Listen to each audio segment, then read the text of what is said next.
دربار سجا ہوا تھا سلیمان کا، پرندے سایہ کیے ہوئے تھے، پرواز کر رہا تھا دربار تخت سلیمان۔ ایک بار سلیمان کے یہاں پر ذرا سا دھوپ کا ٹکڑا آیا۔ پرندے اسی لیے تو اڑتے تھے کہ دھوپ نہ آئے نبی اللہ پر۔ دھوپ جو نظر آئی تو نبی نے سر اٹھایا، کہا یہ یہاں کا پرندہ کہاں گیا؟ یہ ہٹا تو دھوپ آئی۔ لوگوں نے کہا یہاں تھا ہدہد، کہا یہ گیا کہاں؟ آئے یہ واپس۔ اب سورہ نمل پڑھ رہا ہوں، آیت ابھی پڑھتا ہوں۔ سلیمان نے کہا یہ واپس اگر آیا تو اس کی گردن میں روڑ کے اسے مار دوں گا، قتل کر دوں گا ہدہد کو، میری اجازت کے بغیر جگہ کیوں چھوڑی؟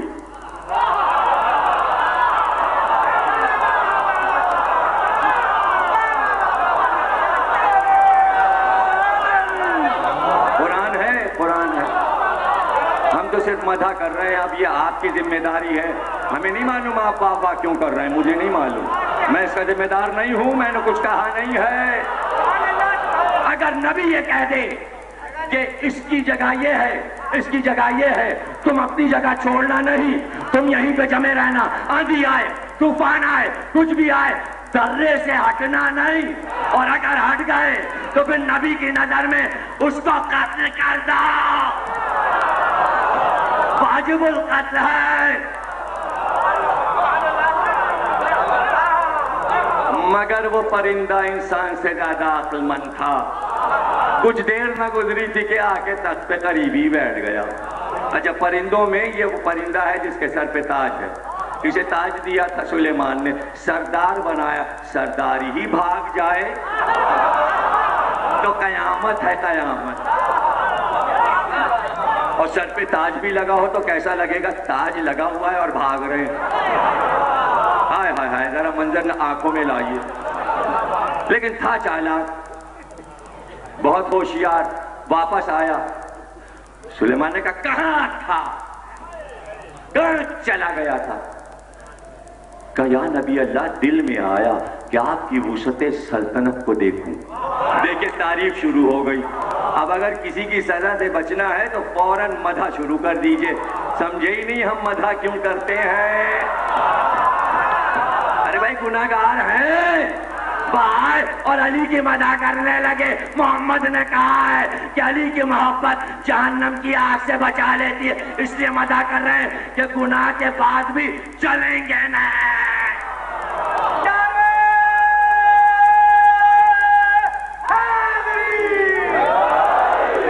جس کو بچنا ہے مدح کرے۔ اس نے مدح شروع کر دی کہ ہم نے چاہا، اب نبی اللہ اپنی بات کی، دل لگا بات میں۔ کہ پھر کیا ہوا؟ کہ ہم چاروں طرف اڑے اور ہم نے آپ کی سلطنت کو دیکھنا شروع کیا۔ ایک بار ہم آپ کی سلطنت سے باہر نکل گئے، اب نبی چوکا، یعنی ہماری سلطنت سے باہر؟ آئے ہائے، نبی ابھی تک سمجھ رہا تھا بس سب کچھ ہماری ہی سلطنت ہے۔ اللہ نے خود نہیں بتایا، چاہا کہ ایک پرندے کے ذریعے سلیمان کو یہ بتا دے، یہ نہ سمجھنا کہ تمہاری سلطنت کی سرحد کے باہر کچھ نہیں ہے۔ دیکھ رہے ہیں آپ، ایک پرندہ کا پھر کیا ہوا؟ کہ ہم اڑتے اڑتے ملک سبا نکل گئے، یمن کی طرف، اور وہاں کا دارالحکومت سنا ہے، عجیب سلطنت ہے، بڑی سلطنت ہے۔ وہاں ایک عورت حکومت کرتی ہے اور پوری قوم یا نبی اللہ سورج کی پوجا کرتی ہے۔ جب سورج نکلتا ہے تو سب آنکھ باندھ کر سورج کے سامنے سجدہ کرتے ہیں، اور وہ عورت ان پر حاکم ہے۔ اور نبی اللہ ایسی حسین عورت ہم نے روئے زمین پہ نہیں دیکھا۔ لیجئے، نہ سزا، نہ حدود، نہ کچھ۔ بادشاہوں کا مزاج تھا حضرت سلیمان کا، کیا پریشانی ہے کسی کو؟ قرآن ہے یہ، اللہ بتا رہا ہے بھئی بادشاہ ہے، دل بھی بادشاہ ہے، کیا پریشانی ہے؟ بہت بڑا بادشاہ ہے، اتنی بڑی سلطنت کا۔ اچھا، حدود سمجھ گیا دل میں کیا ہے، تو فوراً جملہ کہہ یا نبی اللہ اس کو تو آپ کے حرم میں ہونا چاہیے۔ ارے اب کیا ہو؟ اب قرآن بولا، اب قرآن بولا، کیا بولا؟ سلیمان نے کہا کون ہے جو تخت بلقیس فوراً لائے؟ لیجئے چٹ منگنی آئے، کون ہے جو تخت بلقیس لائے؟ جنات آگے بڑھے، دیو آگے بڑھے، دیو کہنے لگے یا نبی اللہ ہم اپنے کاندھے پہ اٹھا کے تخت لے آئیں گے بلقیس کا۔ کہا کتنی دیر میں؟ کہا بس دربار آپ کا برخاست نہیں ہوگا، شام ہونے سے پہلے لے آئیں گے، دور بہت ہے۔ کہا ہٹ جاؤ سامنے سے، اتنی دیر؟ جنات آگے بڑھے، کہنے ہم لائیں گے۔ کہا کتنی دیر میں؟ کہا بس تھوڑی دیر آپ تخت سے اتر کے اپنے حجرے تک پہنچیں گے کہ ہم لے آئیں۔ کہا اتنی دیر؟ اب پتہ چلا نبی کیا جلدی اور دیر کیا ہے، ابھی پتہ چل جائے گا۔ اے جب اس کے یہاں دیر ہے اندھیر نہیں ہے تو یہاں اندھیر کیسے ہو جائے؟ یہ تو دیر کیا دیر، یہ تو اندھیر ہو رہی ہے۔ نبی کو جلدی ہے، وہ کہہ رہے ہیں اتنی دیر میں، ارے وہ تو کہہ رہا ہے بس حکم۔ اب قرآن کہتا ہے الذین ومن عنده علم من الکتاب، وہ بولا جس کے پاس کتاب کا تھوڑا سا علم تھا۔ یہاں علم من الکتاب، منل یعنی تھوڑا سا علم کتاب کا اس کے پاس تھا۔ قرآن کہہ رہا ہے وہ بولا جس کے پاس تھوڑا سا علم تھا۔ وہ کون؟ وہ سلیمان کا وزیر اعظم جس کا نام آصف بن برقیہ، جو حضرت سلیمان کا سگا چچازاد بھائی نائب وزیر پہلو میں کھڑا تھا۔ جب جنات بھی ہارے، دیو بھی ہارے، تو وزیر بولا، اس نے کہا میں لاؤں؟ سلیمان نے کہا کتنی دیر میں؟ تو اس نے کہا پلک نہیں جھپکے گی کہ تخت آئے گا۔ پتہ چلا نبی کے ہاں جو جلدی ہے اس جلدی کو سوا وزیر کے کوئی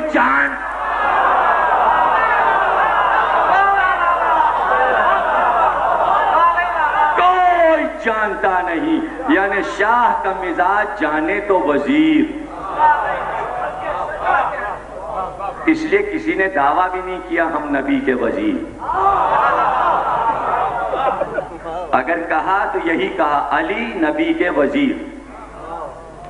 وزارت کا دعویٰ کسی نے نہیں کیا، خلافت کا سب نے کیا، اس لیے کہ وزارت کا دعویٰ بہت خطرناک ہے، نہیں سمجھے؟ ارے دار پہ لٹکا ہوتا ہے وزیر، کبھی پھانسی ہوتی ہے، کبھی عمر قید ہوتی ہے۔ وزارت آسان نہیں ہے بھائی، آپ کیا سمجھ رہے ہیں؟ بہت مشکل چیز ہے وزارت۔ اس مشکل منزل پر وزیر اعظم جہاں دیو اور جنات سب ہٹ چکے ہیں تو اب وزیر کہہ رہا ہے ہم لائیں گے۔ تو سلیمان نے کہا کتنی دیر میں؟ کہا پلک نہیں جھپکے گی کہ ہم لائے۔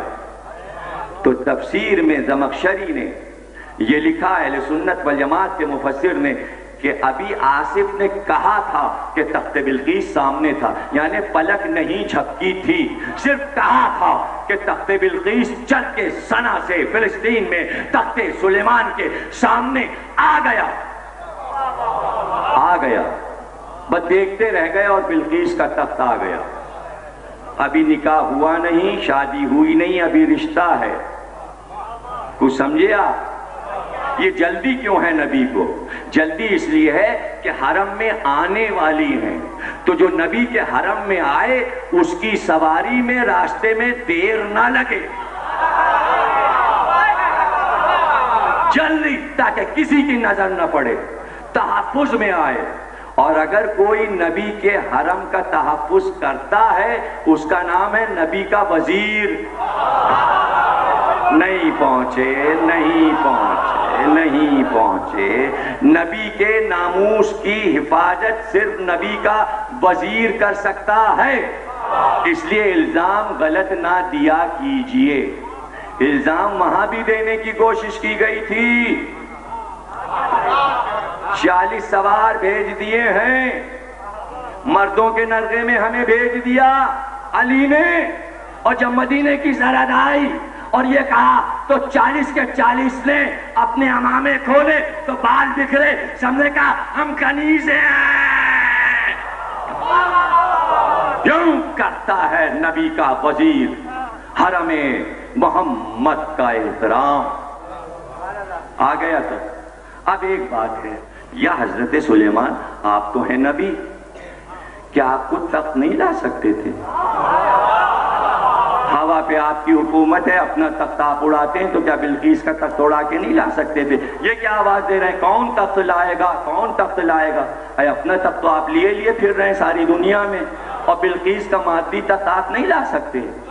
فلانا لائے، تم لاؤ، جلدی لاؤ، اور آپ خود کیوں نہیں لا رہے ہیں؟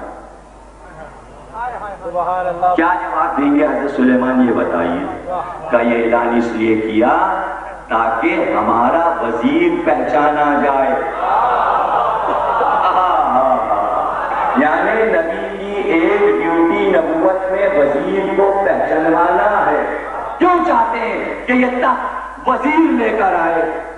کہ اس لیے کہ اتنی دور سے پلک جھپکتے میں جب وزیر تخت لے کر آئے گا تو لوگ حیرت سے دیکھیں گے، کہیں گے جب وزیر ایسا ہے تو بادشاہ کیسا ہوگا. اب سمجھ میں آیا کہ علی کی تعریفیں کیوں کرتے ہیں؟ اس لیے کہ جب علی ایسا ہے تو اب سمجھو نبی کیسا ہوگا.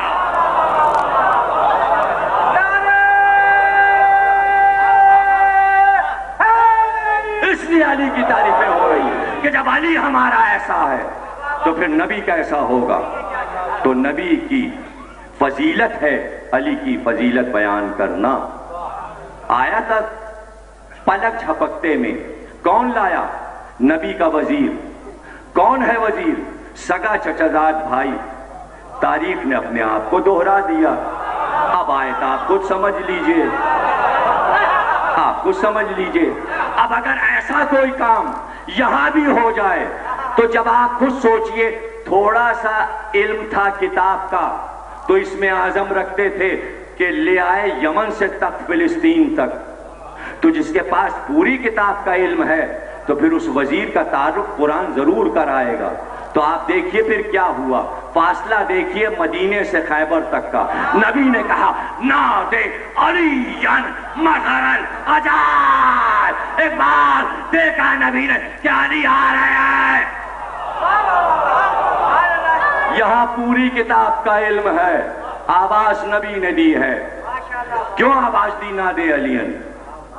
اس لیے آواز دی کہ خیبر میں اگر وہاں سلیمان کا وزیر پہچانا گیا تو یہاں محمد کا وزیر پہچانا جائے. اور یہ وہ وزیر ہے کہ جو گواہ ہے رسالت پر، اور اس کا نام علی ہے. اور سارے مفسرین نے کہا کہ ایک گواہ خدا ہے اور دوسرا گواہ رسالت کا علی، اور نام دونوں کے ساتھ لکھیں، یہ خدا یہ علی. اب یہ ہمیں نہیں پتا کہ گواہ چھوٹے بڑے ہیں یا برابر کے ہیں. یہ ذمہ داری آپ کی نہیں ہے فیصلہ کرنے کی. اس سے پوچھئے کہ تو نے کیسا گواہ چھاٹا. یہاں تو مزاج الہی دیکھا جائے گا کہ گواہ لایا کہاں سے، اور گواہ تھا بھی کون دوسرا. اسی گواہ کے انتظار میں تو دین رکا ہوا تھا. جب تک یہ کعبے میں نہ آ گئے، جب تک گود میں نہ آ گئے، جب تک 13 برس کے نہ ہو گئے، اعلان نبوت نہ ہو سکا. کیسے ہوتا؟ کچھ سمجھ رہے ہیں آپ؟ اعلان نبوت کیسے ہوتا؟ اب سلیمان کی شاہی سے محمد کی شاہی کا فرق محسوس کریں تو آپ کے سمجھ میں آ جائے گا. وہ سلیمان کا وزیر، تو آپ کہیں گے کیا وزیر کی رٹ لگائی؟ ارے اسلام کا پہلا دن اور نبی کا یہ اعلان، جو آج میری مدد کا وعدہ کرے گا وہ آنے والے دور میں میرا وزیر وسیع جانشین ہوگا. جب تک وزیر نہ آئے بادشاہ اعلان کرے کیسے؟ اب شرط یہ نہیں ہے کہ وزیر کئے برس کا ہو، بس 12-13 برس کا ہے تو اعلان ہو جائے. جب اعلان کیا تو کسی نے مدد کا وعدہ نہ کیا. وزارت تو ذوالشیرہ میں بٹ رہی تھی، اٹھ جائے جس کا دل چاہے اٹھ کے لے لے. اور علی نے کوئی اٹھ کے لے تھوڑی لیا کہ وزارت چھین لی ہو کسی کی. بس یہ کہا یا رسول اللہ ہم آپ کی مدد کریں گے.